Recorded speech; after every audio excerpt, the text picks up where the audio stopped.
পড়ার বিষয় পক্ষ থেকে বলছি, তোমরা যারা ক্লাস 12-এ পড়ো অর্থাৎ ফোর্থ সেমিস্টার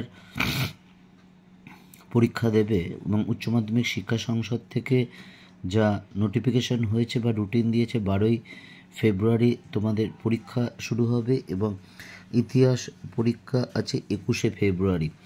কিন্তু আজকে হঠাৎ একটা জিনিস শুনলাম বা বিশ্বস্ত শুনতেই কিছুটা আভাস পেলাম যে তোমাদের হয়তো পরীক্ষা অর্থাৎ উচ্চ মাধ্যমিক ফোর্থ সেমিস্টার পরীক্ষা একটু এগিয়ে আসতে পারে। তার কারণ হচ্ছে, তোমরা জানো এই বছর পশ্চিমবঙ্গে বিধানসভার ভোট আছে, অর্থাৎ ভোট মার্চ এপ্রিলের হওয়ার সম্ভাবনা আছে। যদি এই হয় তাহলে কিন্তু তোমাদের পরীক্ষা আরও একটু এগিয়ে আসতে পারে। সেটা কিন্তু যথেষ্ট আশঙ্কার বিষয়, কারণ এমনিতেই নতুন সিলেবাস, নতুন পদ্ধতি এবং যথেষ্ট সিলেবাস বড় এবং সময়টা খুব কম।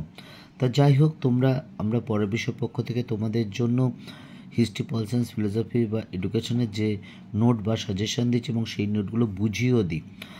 আজকে আমরা ইতিহাস ফার্স্ট চ্যাপ্টারের অর্থাৎ 1857 সালের মহাবিদ্রোহের একটি গুরুত্বপূর্ণ প্রশ্ন আলোচনা করব। তোমরা দেখতেই পাচ্ছ উচ্চ মাধ্যমিক শিক্ষা সংসদ থেকে যা বলেছে, এই চ্যাপ্টার থেকে 3 নম্বরের 2টো প্রশ্ন আসবে, একটা লিখতে হবে।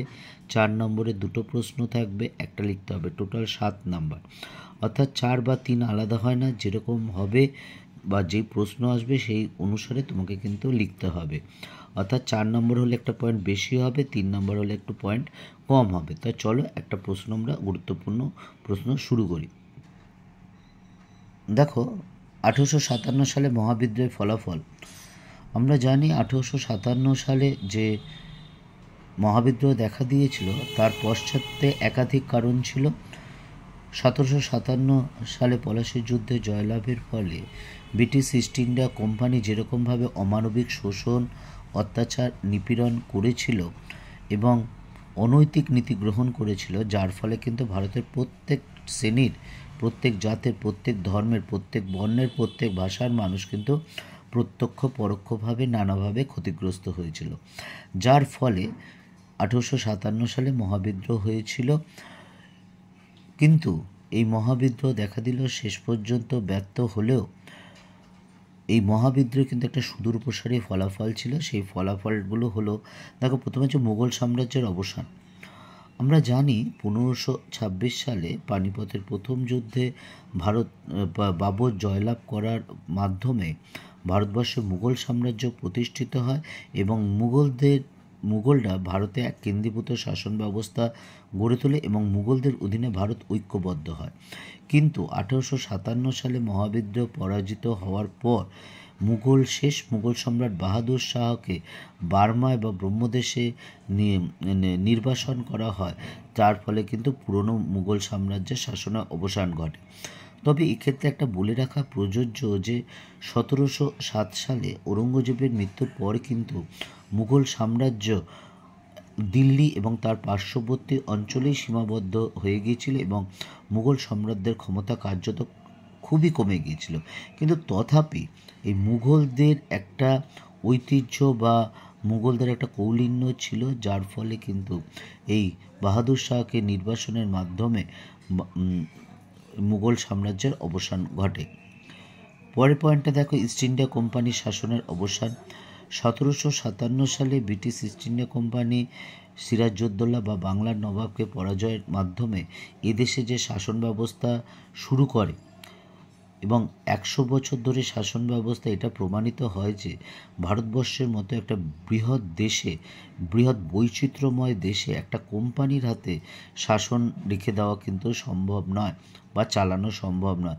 তার ফলে 1858 সালে British parliament government of India act pass করে কোম্পানির শাসনের অবসান ঘটায় এবং 1858 সালে 2 নভেম্বর ভারত শাসন আইনের মাধ্যমে ইংল্যান্ডের মহারানী ভিক্টোরিয়া ভারতের শাসনভার গ্রহণ করে।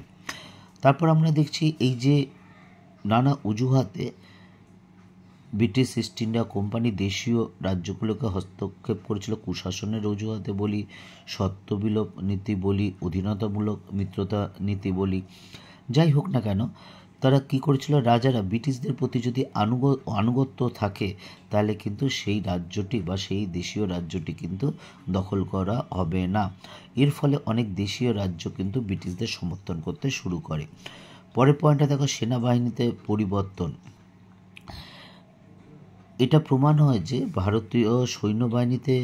ভারতীয় বাহিনী বেশি থাকার ফলে মহাবিদ্যালয় ব্যাপক আকার ধারণ করেছিল, যার ফলে ব্রিটিশ সেনাবাহিনীতে ইউরোপীয় সৈন্য সংখ্যা বাড়ানো, অর্থাৎ ভারতীয়দের সৈন্য সংখ্যা থেকে ইউরোপীয়দের সৈন্য সংখ্যা বাড়ানো হয় এবং ভারতীয় সৈন্যদের মধ্যে বিভাজন করা হয়, জাত, ধর্ম, বর্ণ, অঞ্চলভেদে বিভিন্ন বিভাজন করা হয়, যাতে তাদের মধ্যে ঐক্যবোধ গড়ে উঠতে না পারে। সেই ডিভাইড অ্যান্ড রুল, যার চরম পরিণতি হিসাবে কিন্তু ভারত বিভক্ত হয়ে পাকিস্তান নামে একটা স্বাধীন রাষ্ট্র পরিণত হয়েছিল।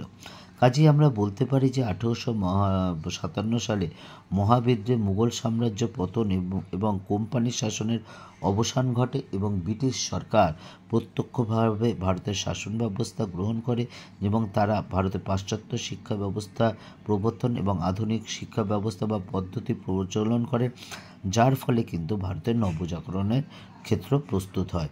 পড়া বিষয় পক্ষ থেকে এতটুকুই। আমরা তোমাদের এই চ্যানেলের মাধ্যমে আমরা তোমাদের জন্য হিস্ট্রি, পল সায়েন্স, ফিলোসফি বা এডুকেশনের নোট এবং সাজেশন, এবং যেই সাজেশনগুলো দিই সেগুলো আমরা বুঝিয়েও দিই, এবং কারণ আমরা মনে করি তুমি যদি বুঝতে না পারো সেই নোট কিন্তু তোমার কাছে কোনো গুরুত্ব নেই। যদি ভালো লাগে চ্যানেলটি অবশ্যই লাইক করে সাবস্ক্রাইব করে বেল আইকন টিপে রেখো, কারণ আমরা রোজ তোমাদের জন্য কোনো না কোনো ভিডিও নিয়ে আসছি হিস্ট্রি, পল সায়েন্স, ফিলোসফি বা এডুকেশনের জন্য। কাজেই তোমরা যদি মনে হয় আমাদের এই চ্যানেলের মাধ্যমে তোমরা উপকৃত হচ্ছ বা সুবিধা হচ্ছে বা ভালো লাগছে, তাহলে চ্যানেলটি অবশ্যই লাইক করে সাবস্ক্রাইব করে বেল আইকন টিপে রেখো।